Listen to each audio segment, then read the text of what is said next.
Victor Graves का गोदाम अब एक मौत का जाल बन चुका था।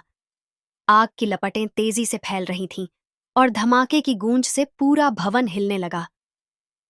हमें यहां से निकलना होगा, सिया चिल्लाई। विक्टर कहाँ गया? एथन ने तेजी से चारों ओर देखा, लेकिन विक्टर अब वहां नहीं था। माइक्लोस ने गुस्से से दीवार पर मुक्का मारा। वह भाग गया। ये सब एक जाल था। चारों तरफ लपटें थीं। धुएं की वजह से सांस लेना मुश्किल हो रहा था। अगर जल्दी नहीं निकले तो हम सब मर जाएंगे, लियाम ने कहा। सिया ने खिड़की की ओर इशारा किया। हम इस रास्ते से कूद सकते हैं। यह 3 मंजिल ऊंचा है, एथन ने कहा। और अगर हम यहीं रुके तो मर जाएंगे, सिया ने पलटकर जवाब दिया।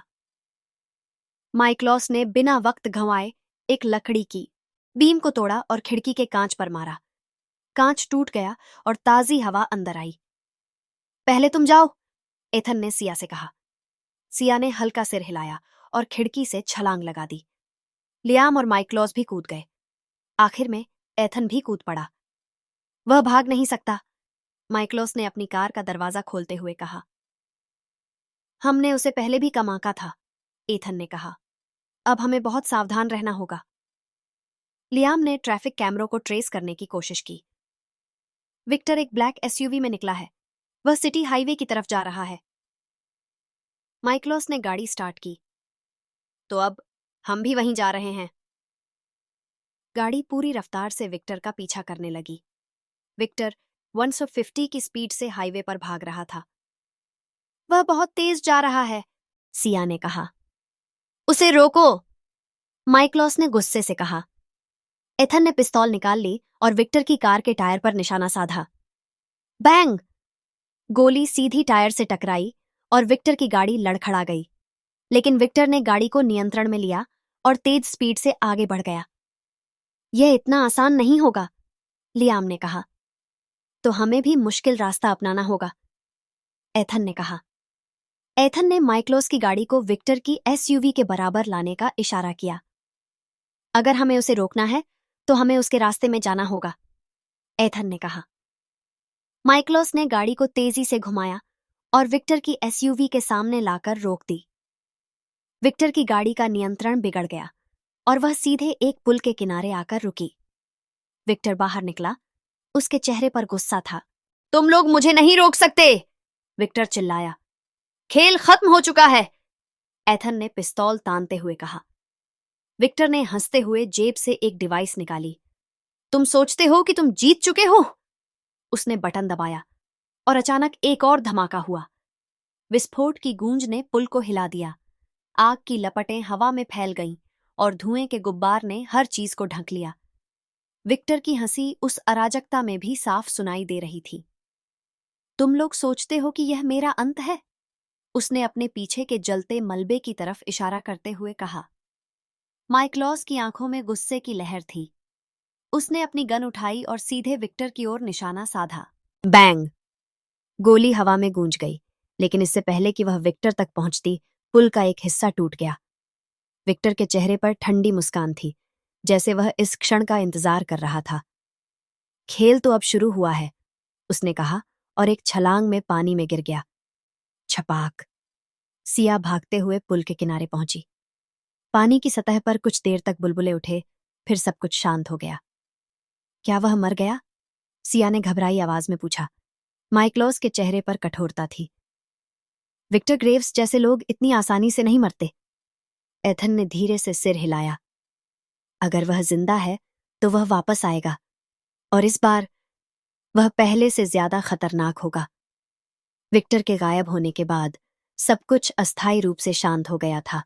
माइक्लोस ने अपने निजी हेडक्वार्टर में सभी सुरक्षा उपायों को दोगुना कर दिया। अब तक उन्हें यही लगा था कि विक्टर एक साधारण दुश्मन है, लेकिन अब उन्हें एहसास हो गया था कि वह किसी और के इशारे पर काम कर रहा है। हमें अंडरग्राउंड जाना होगा, एथन ने गंभीरता से कहा। क्या तुम सच में सोचते हो कि विक्टर हार मान चुका है? सिया ने संदेह से पूछा। नहीं, एथन ने उसकी तरफ देखा। लेकिन हमें उसे रोकने की तैयारी करनी होगी। रात के घने अंधेरे में एक गुप्त लोकेशन पर विक्टर एक लग्जरी पेंट हाउस में बैठा था। उसके कंधे पर पट्टी बंधी थी, लेकिन उसकी आंखों में वही खतरनाक चमक थी। उसके सामने एक बड़ा स्क्रीन था जिसमें एक नकाबपोश व्यक्ति दिखाई दे रहा था। तुम नाकाम रहे विक्टर, उस आदमी ने ठंडी आवाज में कहा। विक्टर ने गहरी सांस ली। मैंने सिर्फ पहला कदम उठाया है। एथन और माइक्लोस दोनों को मैंने हिला दिया है। अगली बार मैं उन्हें पूरी तरह तबाह कर दूंगा।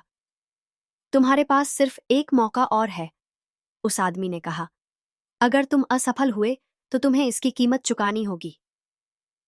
एथन, सिया और लियाम ने अब विक्टर के पुराने रिकॉर्ड्स खंगालने शुरू किए। हमें कुछ ऐसा चाहिए जो विक्टर की अगली चाल का अंदाजा दे सके, सिया ने कहा। लियाम ने एक फाइल खोलते हुए कहा, ये देखो, विक्टर कभी अकेला काम नहीं करता, उसके पीछे हमेशा कोई और ताकत रहती है। तो असली मास्टरमाइंड कौन है? एथन ने पूछा। हमें विक्टर की फाइनेंशियल ट्रांजैक्शंस को ट्रैक करना होगा, लियाम ने कहा। कुछ देर की मेहनत के बाद उन्होंने एक अज्ञात बैंक खाते का पता लगाया जिससे विक्टर को फंडिंग मिल रही थी। यह खाता किसी रहस्यमयी संगठन से जुड़ा है जिसका नाम है शैडो कॉर्प, लियाम ने गंभीरता से कहा। जब माइक्लोस को इस नए संगठन की खबर मिली तो उसकी आंखों में खून उतर आया। अगर शैडो कॉर्प इस खेल में है तो मामला बहुत गंभीर है, उसने कहा। तुम इन्हें जानते हो? सिया ने पूछा। हाँ, माइक्लोस ने धीरे से कहा। यह एक अवैध अंतर्राष्ट्रीय संगठन है जो सरकारों को गिराता है और लोगों की जिंदगियों से खेलता है, और अब वे हमारे पीछे हैं। कुछ ही दिनों बाद माइक्लोस के एक प्रमुख बिजनेस हब पर हमला हुआ। यह हमला कोई आम हमला नहीं था, यह विक्टर की वापसी का ऐलान था।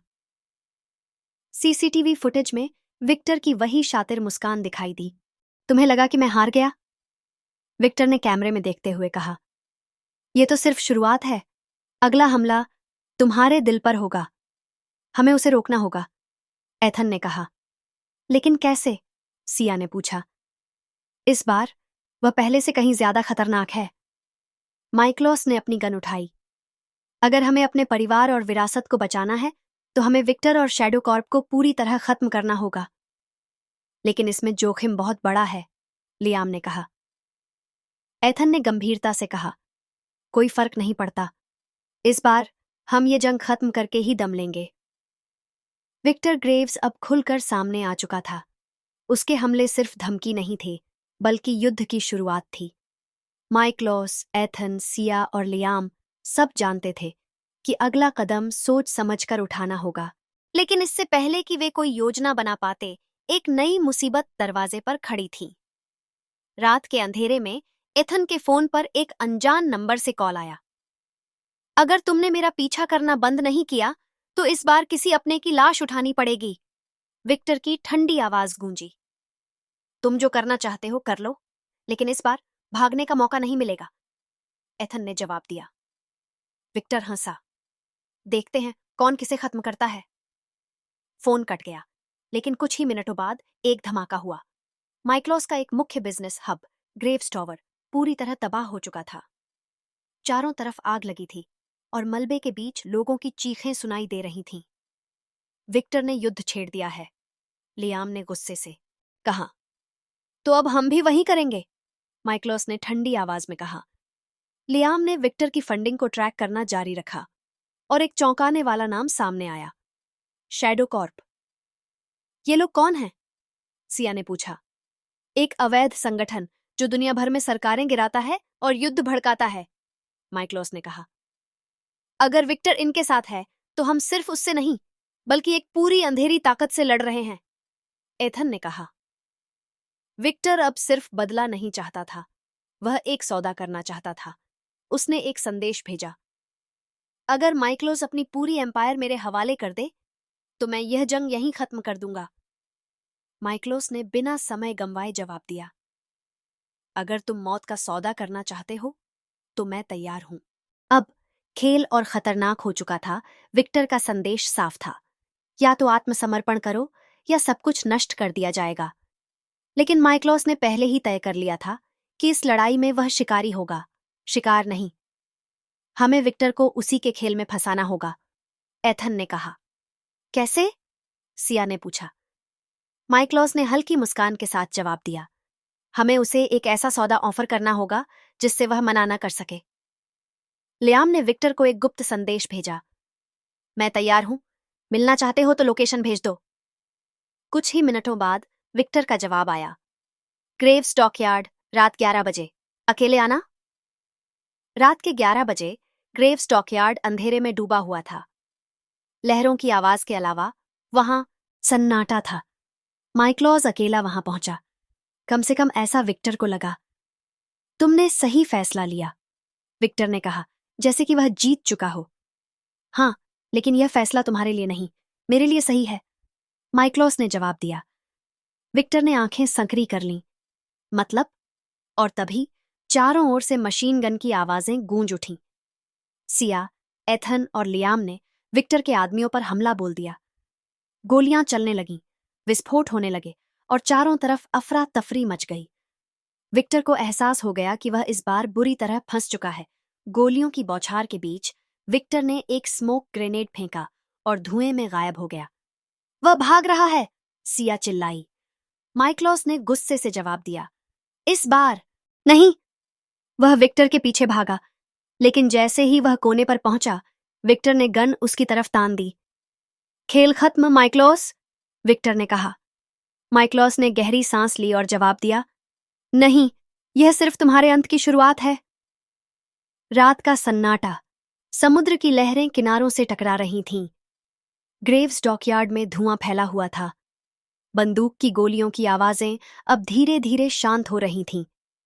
विक्टर, ग्रेव्स और माइक्लोस एक दूसरे के आमने सामने थे। खेल खत्म माइक्लोस, विक्टर ने अपनी गन सीधी माइक्लोस के सीने पर तानते हुए कहा। माइक्लोस ने हल्की मुस्कान के साथ जवाब दिया, नहीं, यह सिर्फ तुम्हारे अंत की शुरुआत है। और अगले ही पल माइक्लोस ने बिजली की तेजी से अपनी गन उठाई और ट्रिगर दबा दिया। बैंग! गोली सीधे विक्टर की जांघ में लगी। आह! विक्टर दर्द से चीख पड़ा और लड़खड़ा गया, लेकिन इससे पहले कि वह गिरता, उसने भी गोली चला दी। बैंग! गोली माइक्लोस के बाजू को छूती हुई निकल गई, लेकिन वह पीछे नहीं हटा। उसी मय सिया और एथन तेजी से वहां पहुंचे। हथियार फेंक दो विक्टर, सिया ने चिल्लाया। लेकिन विक्टर हारा हुआ शेर नहीं था। उसने अपनी जेब से एक छोटे ब्लैक डिवाइस को निकाला और बटन दबा दिया। अब यहां से कोई भी जिंदा नहीं जाएगा, उसने पागलों की तरह हंसते हुए कहा। सभी के कानों में एक आवाज गूंजी, 10, 9, 8। यह क्या है? लियाम ने घबराकर पूछा। यह एक टाइम बम है, माइक्लोस ने कहा। उसकी आंखें संकरी हो गईं। अगर यह ब्लास्ट हुआ तो पूरा डॉकयार्ड उड़ीडीएच जाएगा, सिया ने कहा। एथन ने फौरन विक्टर पर हमला किया और उसके हाथ से डिवाइस छीन लिया। लेकिन टाइमर तब तक 5 सेकंड पर पहुंच चुका था। माइक्लोस ने बिना सोचे समझे डिवाइस को उठाया और पूरी ताकत से समुद्र में फेंक दिया। 3, 2, 1, बूम! एक जबरदस्त विस्फोट हुआ जिससे समुद्र की लहरें ऊंची उठ गईं। डॉकयार्ड हिल गया, लेकिन सभी सुरक्षित थे। विक्टर अब लगभग बेहोश पड़ा था। उसकी जांघ से खून बह रहा था। माइक्लोस ने गन उसकी ओर तानी। अब तुम्हारा खेल खत्म विक्टर। लेकिन तभी विक्टर ने हल्की हंसी के साथ कहा, क्या तुम वाकई में सोचते हो कि यह मेरी हार है? और अगले ही पल एक हेलीकॉप्टर ऊपर से उतरा, रस्सी नीचे फेंकी गई और किसी ने विक्टर को खींच लिया। नहीं, सिया चिल्लाई, लेकिन तब तक बहुत देर हो चुकी थी। विक्टर फिर से भाग चुका था, लेकिन इस बार जिंदा रहने के लिए, जीतने के लिए नहीं। डॉकयार्ड अब शांत था, लेकिन हवा में कुछ अजीब था। एथन ने गहरी सांस ली। क्या वह वापस आएगा? माइक्लोस ने धीरे से कहा। नहीं, अगली बार वह खुद नहीं आएगा। अगली बार वह हमें कहीं और से चोट पहुंचाएगा। लियाम ने सहमति में सिर हिलाया। अब हमें सिर्फ विक्टर से नहीं, शैडो कॉर्प से भी लड़ना होगा। और यह असली जंग की सिर्फ शुरुआत थी। समुद्र की लहरें अब शांत हो चुकी थीं, लेकिन तूफान अभी भी बाकी था। विक्टर भाग चुका था। वह माइक्लोस और उसके साथियों के जाल में फंसने के बावजूद बच निकलने में सफल रहा था। लेकिन इस बार माइक्लोस को यह एहसास हो चुका था कि यह सिर्फ विक्टर की चाल नहीं थी। इसके पीछे कोई और था, कोई ज्यादा खतरनाक। और वह नाम था शैडो कॉर्प। माइक्लोस, एथन, सिया और लियाम एक सीक्रेट लोकेशन पर मिले। विक्टर अब शैडो कॉर्प के साथ काम कर रहा है, लियाम ने कहा। मतलब हमें अब सिर्फ उससे नहीं बल्कि एक पूरी अंधेरी ताकत से लड़ना होगा, सिया ने चिंता जताई। माइक्लोस ने ठंडी आवाज में कहा, हम अब शिकार नहीं हैं। हम शिकार दूसरी तरफ। विक्टर एक गुप्त जगह पर था जहां उसकी जांघ की चोट पर पट्टी बांधी जा रही थी। उसके सामने एक स्क्रीन थी जिस पर एक रहस्यमयी शख्स का चेहरा छुपा हुआ था। तुम्हारी असफलता हमें महंगी पड़ी है विक्टर, उस आवाज ने कहा। मैं अगली बार उन्हें खत्म कर दूंगा, विक्टर ने गुस्से से जवाब दिया। नहीं, वह रहस्यमयी व्यक्ति बोला, अब हम खेल बदलेंगे। ला, और स्क्रीन पर एक नया टारगेट दिखा, सिया। सिया को इस बात का अंदाजा भी नहीं था कि वह अब शैडो कॉर्प की हिट लिस्ट में आ चुकी थी। वह अकेले अपने घर पहुंची जब उसके फोन पर एक अनजान नंबर से मैसेज आया, अगर तुमने माइक्लोस का साथ नहीं छोड़ा तो अगला नंबर तुम्हारा है। सिया ने झट से दरवाजा बंद कर लिया और अपनी गन निकाल ली। वे यहां हैं, उसने खुद से कहा।